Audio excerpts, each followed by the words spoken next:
Huwallahu alladzi la ilaha illa hu al-malikul. Assalamualaikum warahmatullahi wabarakatuh. Alhamdulillahirabbil alamin wa bihi nasta'inu ala umurid dunya waddin. Wassalatu wassalamu ala Rasulillah wa ala alihi wa ashabihi mawala.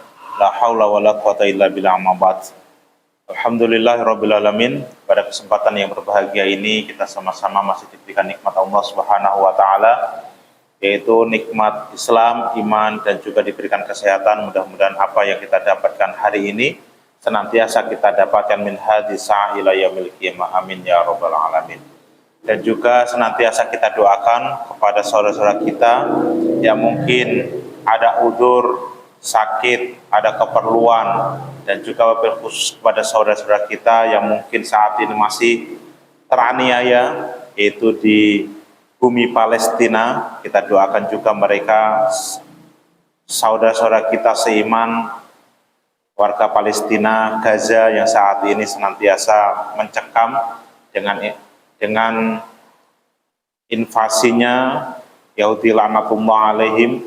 Ya, mudah-mudahan mereka tolong dengan kesabaran, dan semoga senantiasa Allah hancurkan kondisi kaum Yahudi Zionis laknatullah alaihim.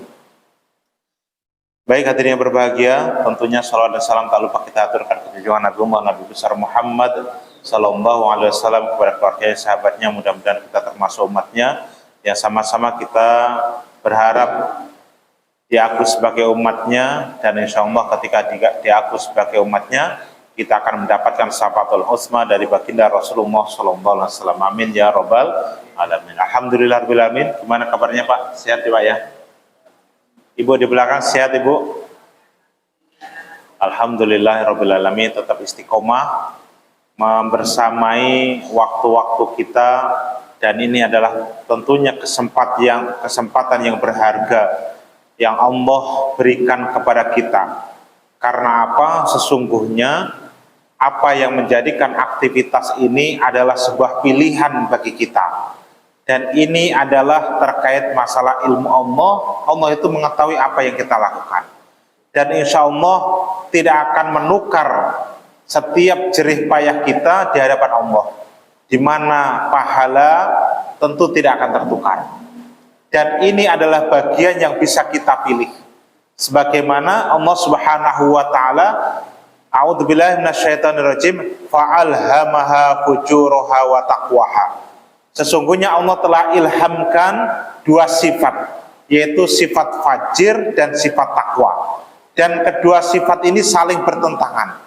Ketika kita mengambil sifat takwa kepada Allah Subhanahu wa taala dengan mengikuti segala perintahnya dan berusaha menjauhi larangan Allah Subhanahu wa taala, maka ini ada bagiannya, yaitu insya Allah mendapatkan pahala di sisi Allah Subhanahu wa taala.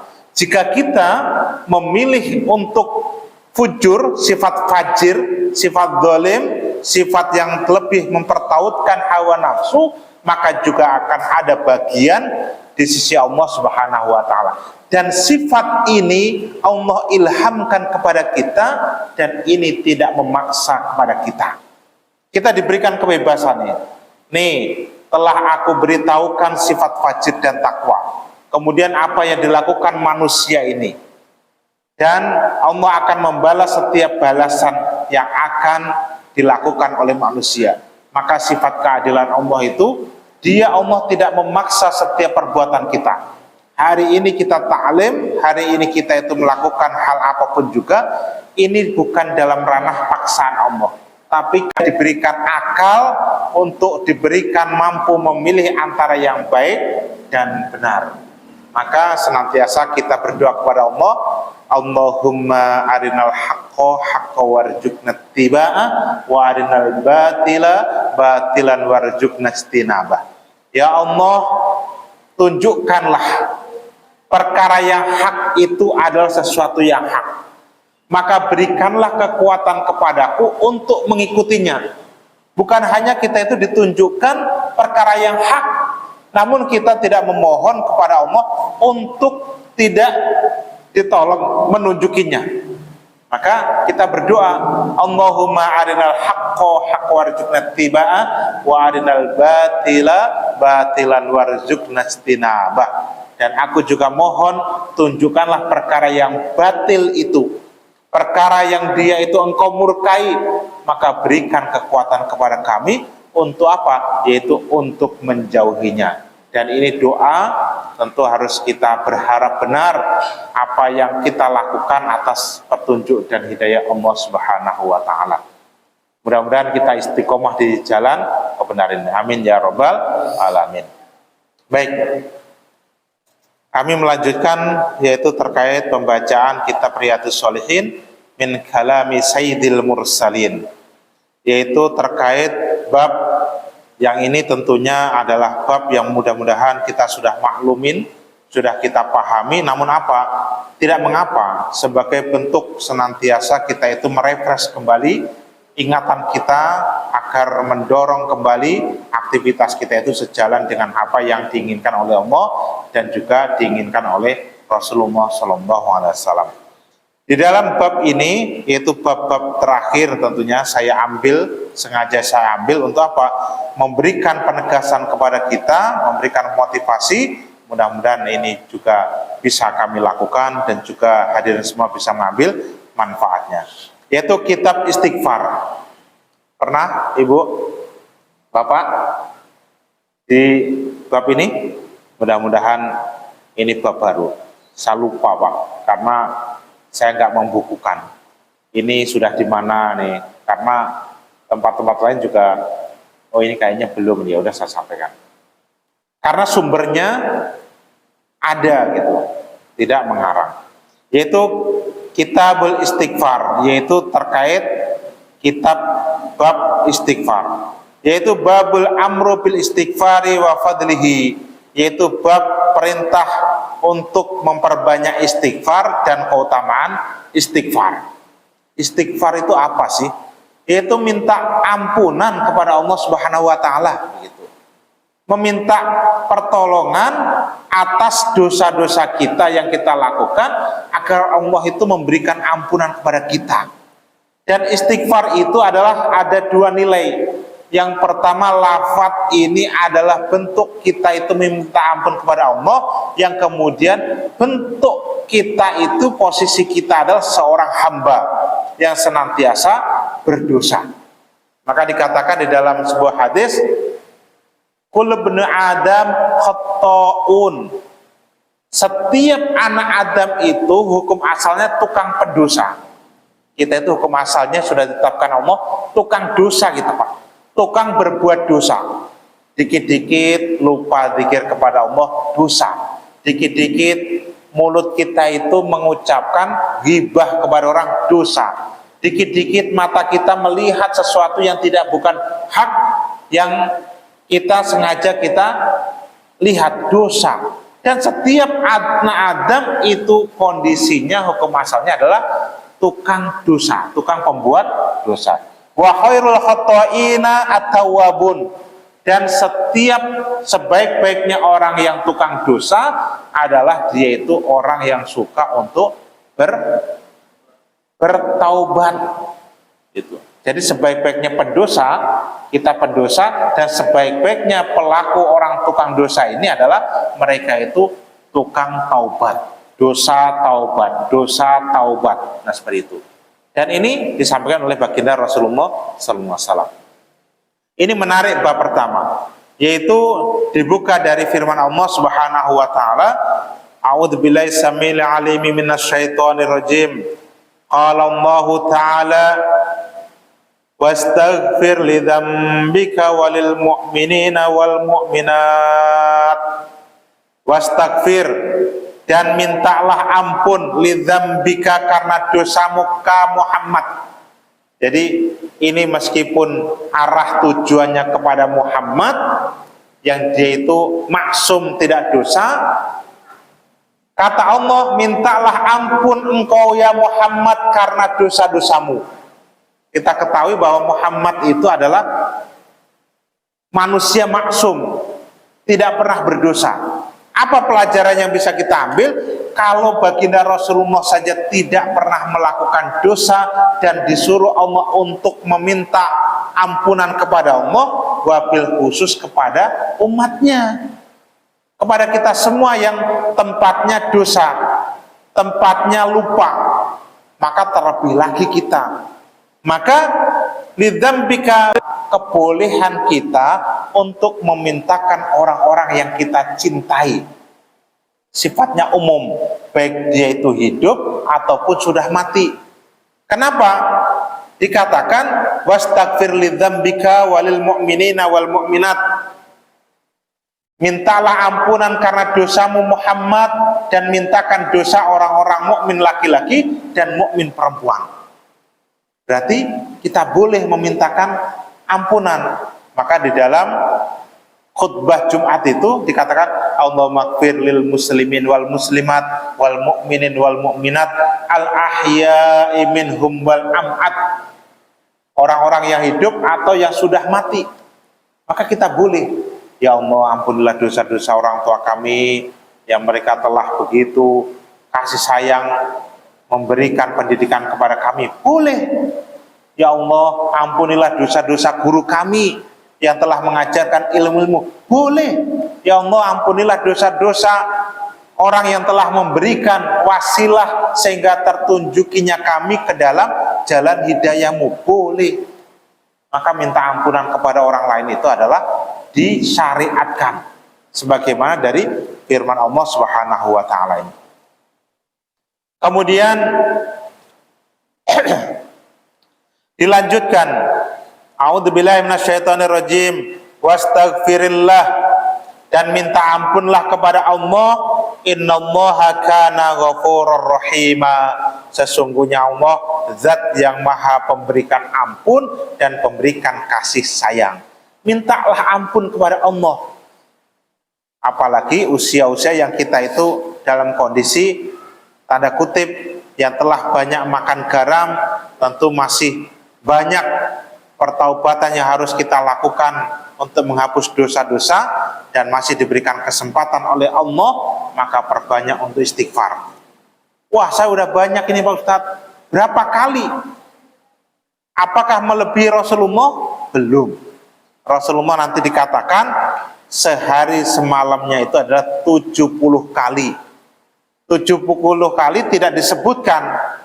70 kali itu astagfirullah 70 kali, atau setiap 24 jam itu setiap harinya 70 kali, setiap duduk astagfirullahaladzim, astagfirullah. Bilangannya nggak disebutkan, bilangannya tidak disebutkan.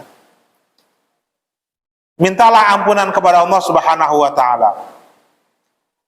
Dan juga firman-Nya, a'udzubillahi minasyaitonirrajim, fasabbih bihamdi rabbika wastaghfirhu innahu kana tawwaba. Fasabbih, maka sucikan, bihamdi, dan pujilah, rabbika, Tuhanmu, wastaghfiruh, dan mintalah ampunan kepadanya, innahu, sesungguhnya dia zat Allah, kana tawwaba, zat yang dia itu zat maha pemberi ampunan. Nah, begitu. Dan juga banyak terkait aktivitas untuk kita itu minta istighfar kepada Allah Subhanahu wa ta'ala. Begitu, mintalah ampunan Pak setiap dosa yang kita lakukan. Karena apa? Dikatakan tadi, kita itu hukum asalnya tukang dosa itu. Tukang dosa, main dikit lupa. Karena hukum asalnya adalah kita wajib untuk senantiasa ingat kepada Allah Subhanahu wa ta'ala. Ini satu.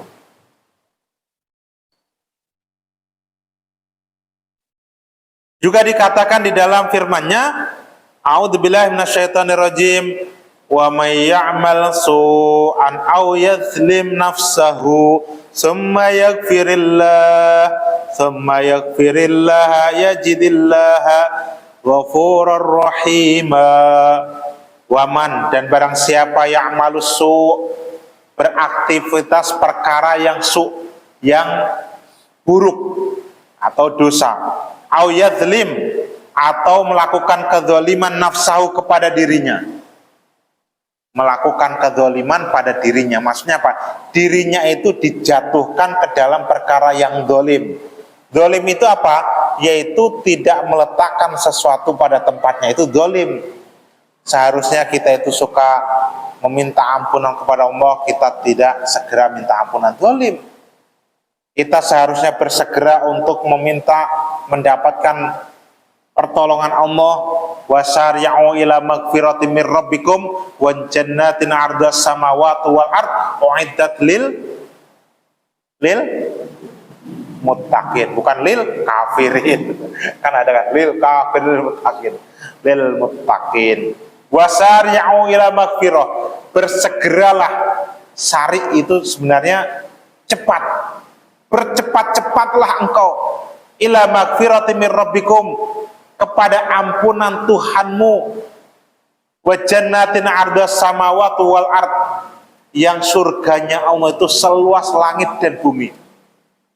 Jadi dikatakan surganya Allah itu tempatnya di mana, Pak? Dalam hadis itu. Surga. Itu kan luasnya. Jadi surga itu kata hadis Nabi letaknya itu yaitu apa? Fauqas samawati sab'i wa tahtal ars. Itu hadisnya ada.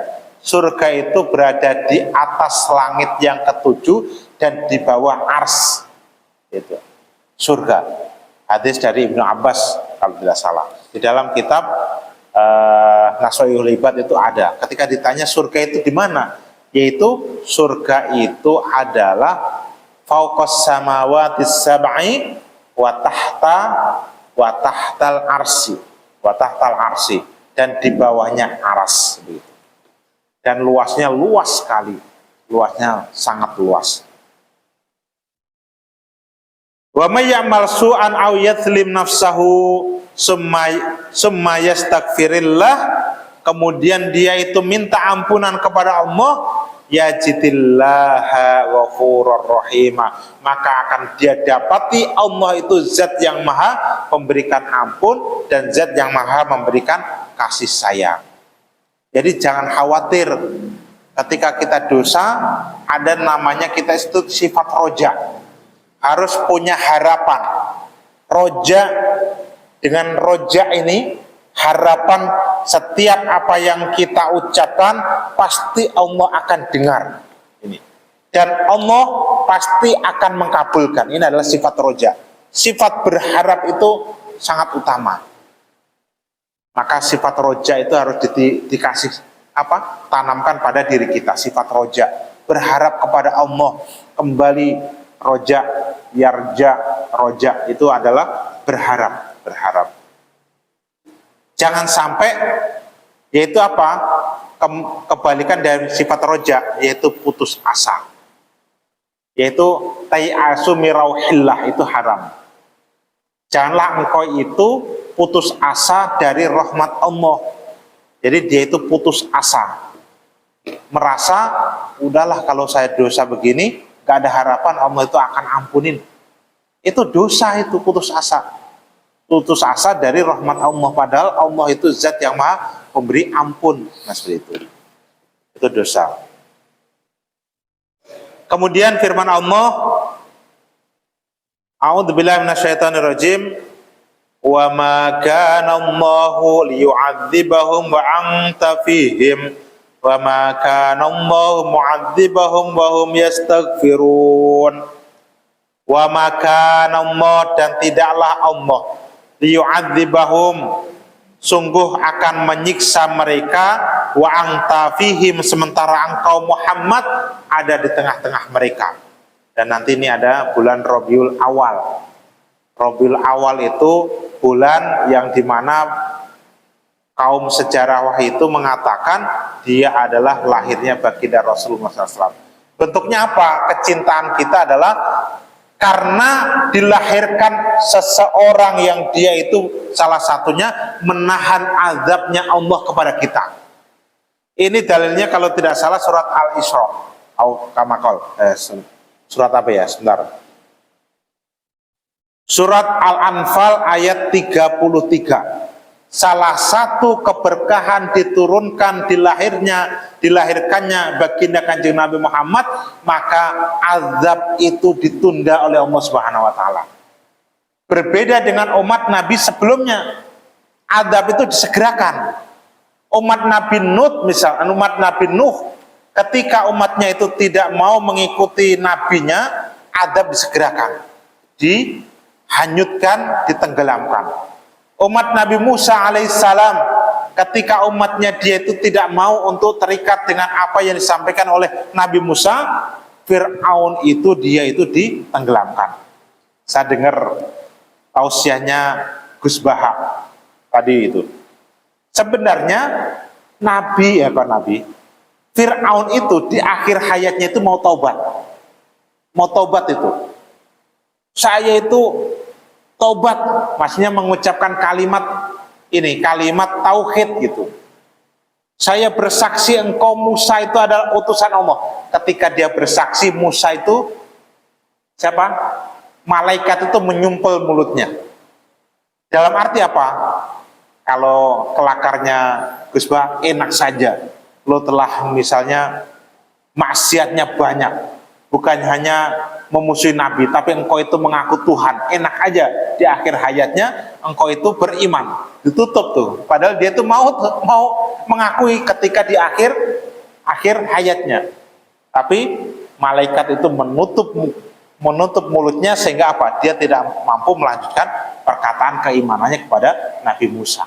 Maka disebutkan keadilan Allah, bagaimana engkau masa hidupnya itu mengaku Tuhan, bukan hanya bermaksiat, tapi mengaku Tuhan. Kalau orang sudah mengaku Tuhan begitu, dia itu maksiat terbesar. Wong ngaku Nabi aja dia maksiat besar, apalagi ngaku Tuhan. Kan begitu, ngaku Tuhan. Maka tidak boleh kita itu seolah-olah inilah yang menyelamatkan hidup engkau adalah kami. Itu nggak bisa. Yang menyelamatkan adalah Allah tetap. Tapi wasilahnya mungkin dari makhluk. Tidak bisa kita itu, oh kalau nggak ada saya mati loh ya. Kan gitu. Oh kalau mobilnya itu nggak pakemnya kuat, wah bisa celaka, bisa mati. Ini nggak kuat. Ini terkait masalah tauhid nanti. Dikatakan wa makanallahu liyu'adzibahu wa anta fihim, tidaklah Allah itu akan mengazab mereka wa anta fihim, sementara engkau Muhammad ada di tengah-tengah mereka. Ini adalah bentuk kemuliaan baginda Rasulullah, lahirnya baginda Rasulullah SAW. Wa makanallahu mu'adzibahum wa hum yastaghfirun, dan tidaklah Allah itu akan mengadab mereka wa hum yastaghfirun, sementara mereka itu senantiasa meminta ampunan kepada Allah Subhanahu wa taala. Maka ini penting untuk kita resapi kembali agar kita senantiasa istighfar. Ini boleh jadi yang akan menghambat adab dari Allah Subhanahu wa taala.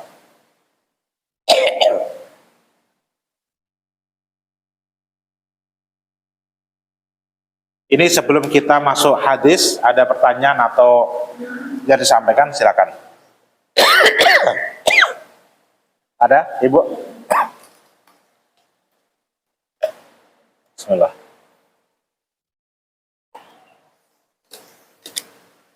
Ada pertanyaan, Ibu, di belakang? Bapak semua? Untuk sharing saja, ya nyantai. Atau apa yang disampaikan untuk ya berbagilah. Karena kita pun sebagai komunitas orang Islam, salah satunya adalah dituntut untuk mencari teman yang bisa membuat kita itu lebih baik. Dengan cara apa? Dengan cara mungkin saja memberikan nasihat. Dengan cara kita itu mendorong saudara kita itu untuk senantiasa beribadah kepada Allah Subhanahu wa taala. Itu adalah bentuk anjuran baginda Rasulullah untuk mencari teman di dalam komunitas yang watawasau bil haqqi watawasau bis sabr. Seperti itu.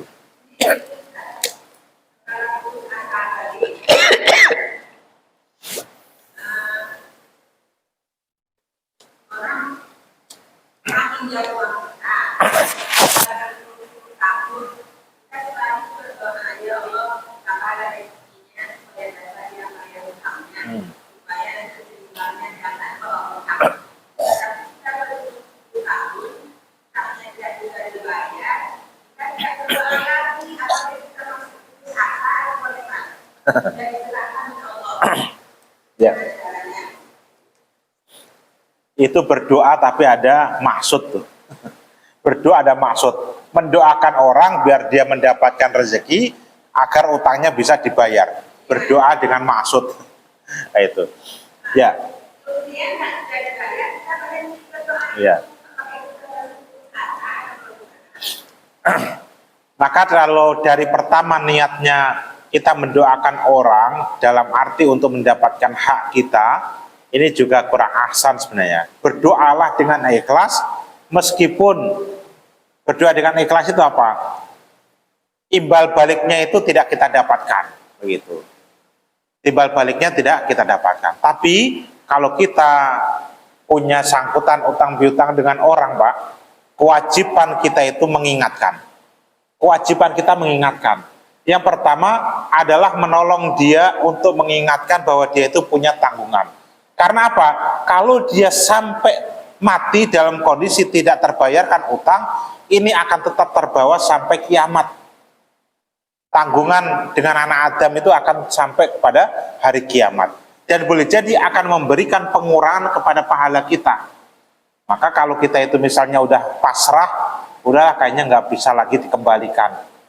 Ada dua pilihan, mengikhlaskan atau kalau memang kita tidak bisa ikhlas, ya jangan khawatir, Allah itu akan tetap berlaku adil kepada kita di yaumil kiamat.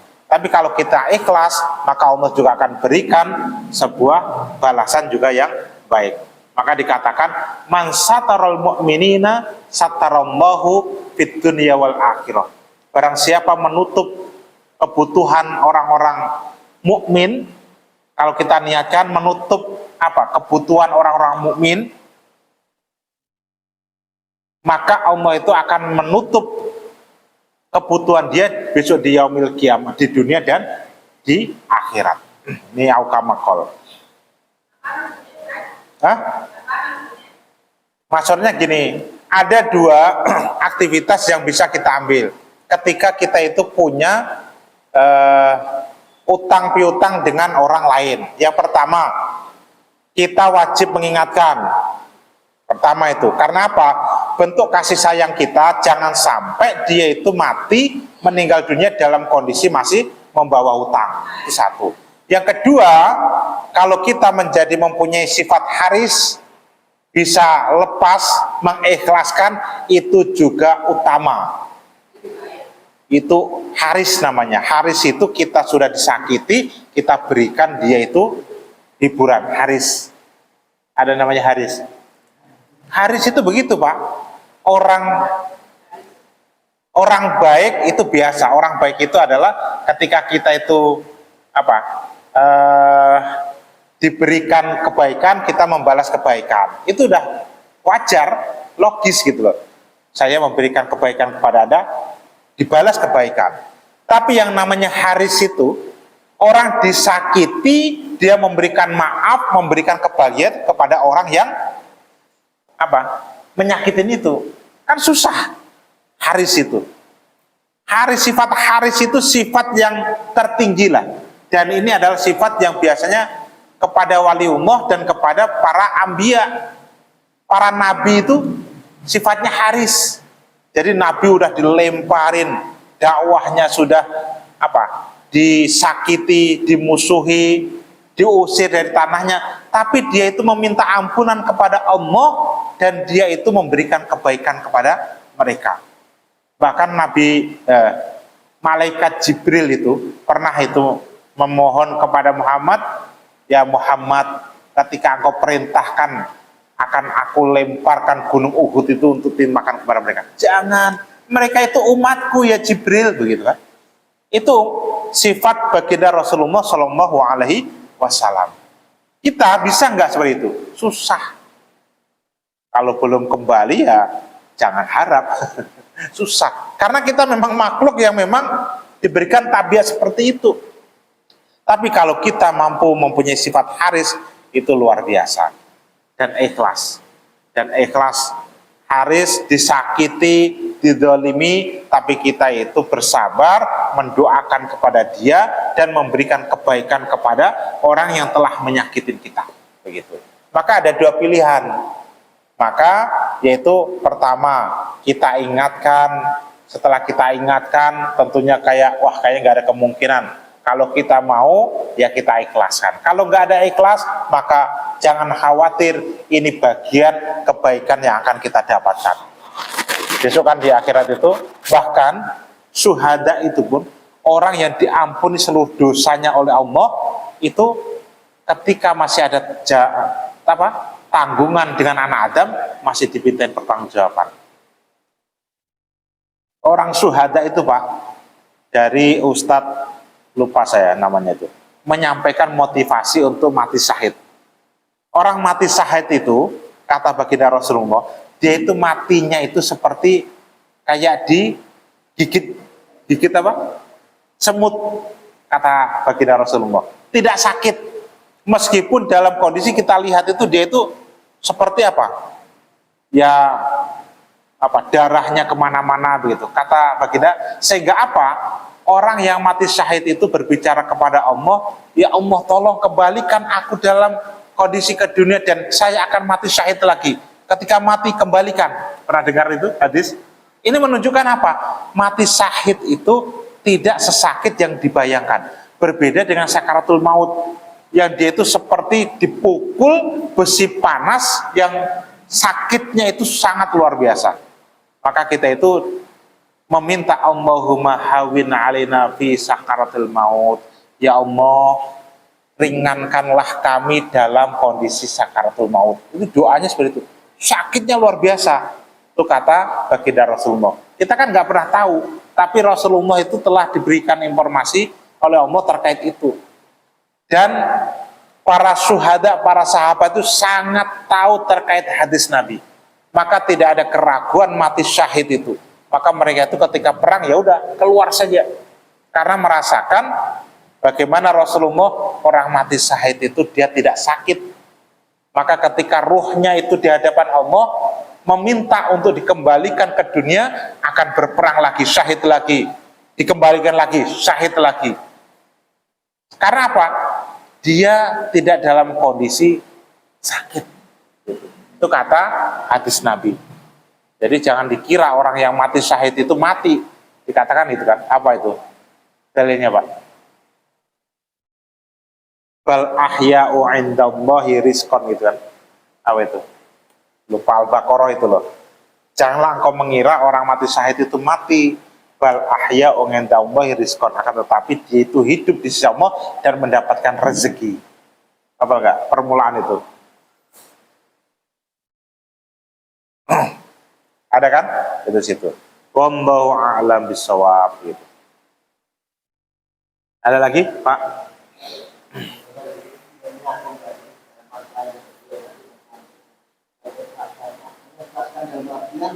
Apakah diri kita sampaikan ke ahli waris, misalkan si suami punya bapak pernah utang tapi saya jelaskan apa untuk dengan diri kita harus disampaikan juga, Anda sudah meninggal. Iya. Sebenarnya ikhlas itu kan cukup, karena hukum asalnya mungkin saja tidak tahu ya ahli waris. Mungkin dia itu ketika melakukan transaksi dengan kita itu kan nggak ada orang tahu, maka cukupkan dalam diri kita nazar kepada Allah, saya ikhlaskan setiap hutang piutang dengan ahli waris.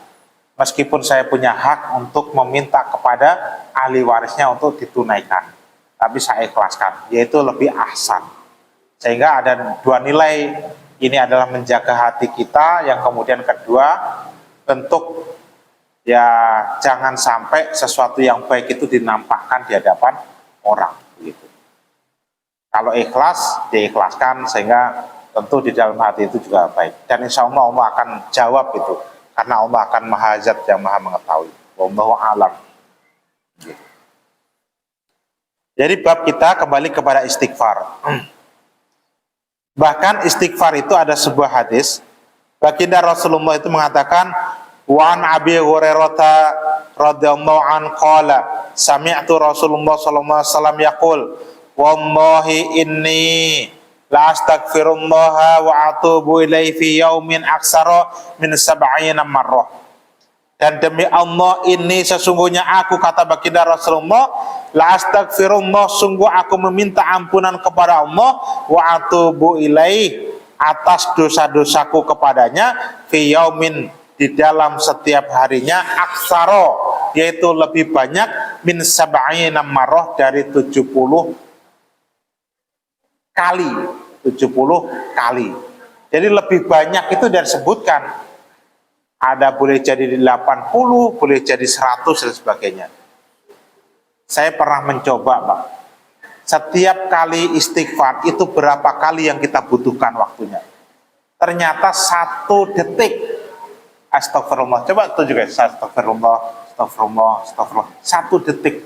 Jadi kalau kita mencoba 60 kali, itu cuma 1 menit. Kan pendek sekali, Pak, 1 menit. Tapi masalahnya dalam rangka rank 1 menit itu untuk mengingat Allah itu agak susah. Coba kita itu nonton HP, membaca WA, itu berapa menit itu? Fokus bisa. Tapi istighfar, astagfirullah, astagfirullah, 1 menit itu susah. Susah. Dan ini adalah tabiat manusia. Tidak mengapa, karena memang khuluq innal insana mahal khata wa nisya. Sesungguhnya manusia itu tempatnya dosa dan lupa.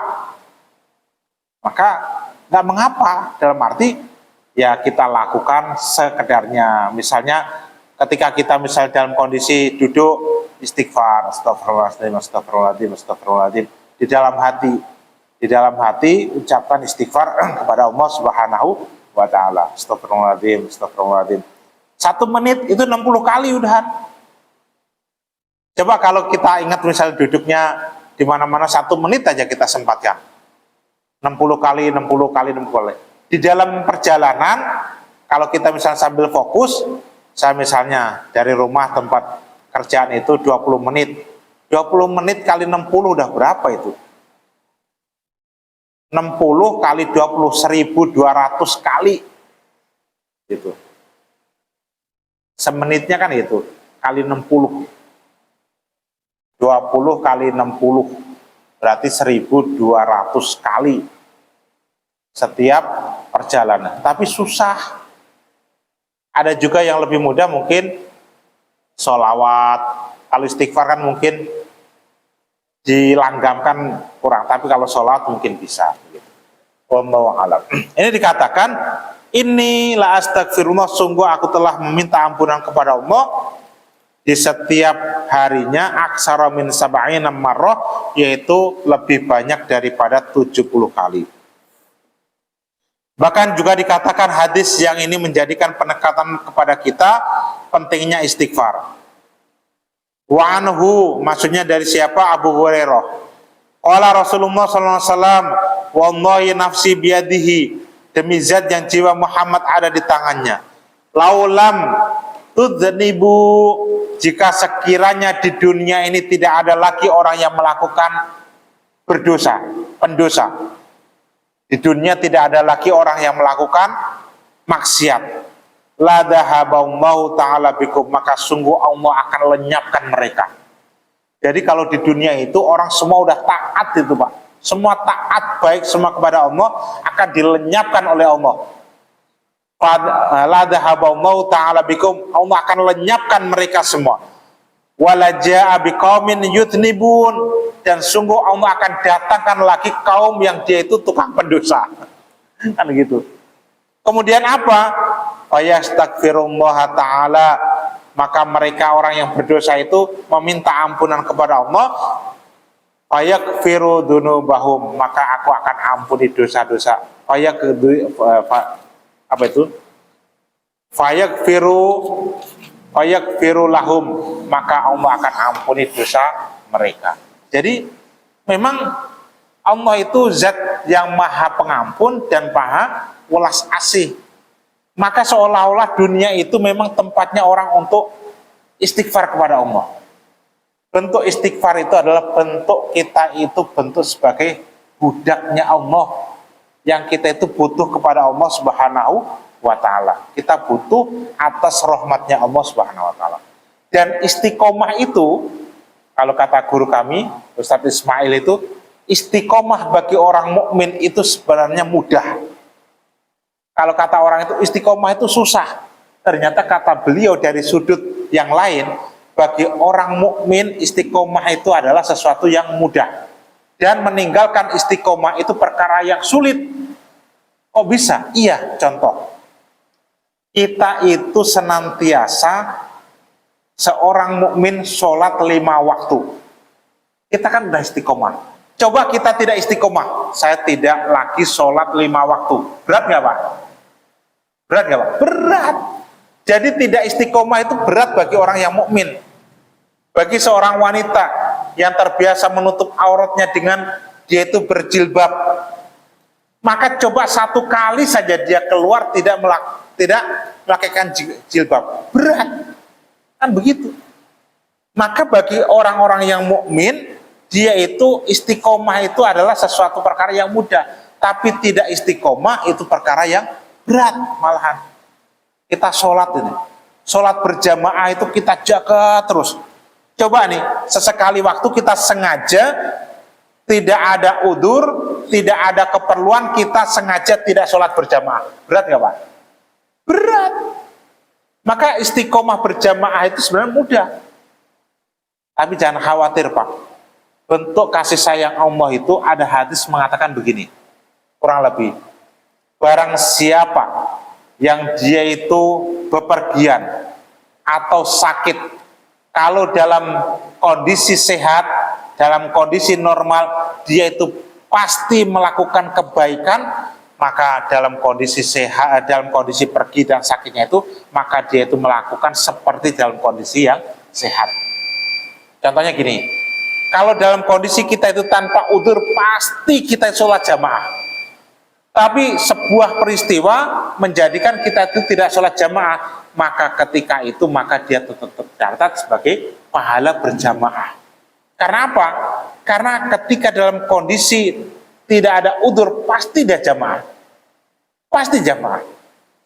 Maka dalam kondisi tertentu, ketika ada udzur, dia tetap tercatat sebagai aktivitas berjamaah. Maka istiqomahkan itu, sehingga mudah-mudahan senantiasa mendapat lindungan Allah Subhanahu wa ta'ala. Ini amin ya rabbal alamin. Masih panjang, mudah-mudahan bisa kita bahas dalam pertemuan berikutnya. Kita tutup dengan hamdalah dan kafar majlis. Alhamdulillah rabbil alamin, subhanakallahumma wa bihamdika, asyhadu an la ilaha illa anta, astaghfiruka wa atubu ilaik. Assalamualaikum warahmatullahi wabarakatuh.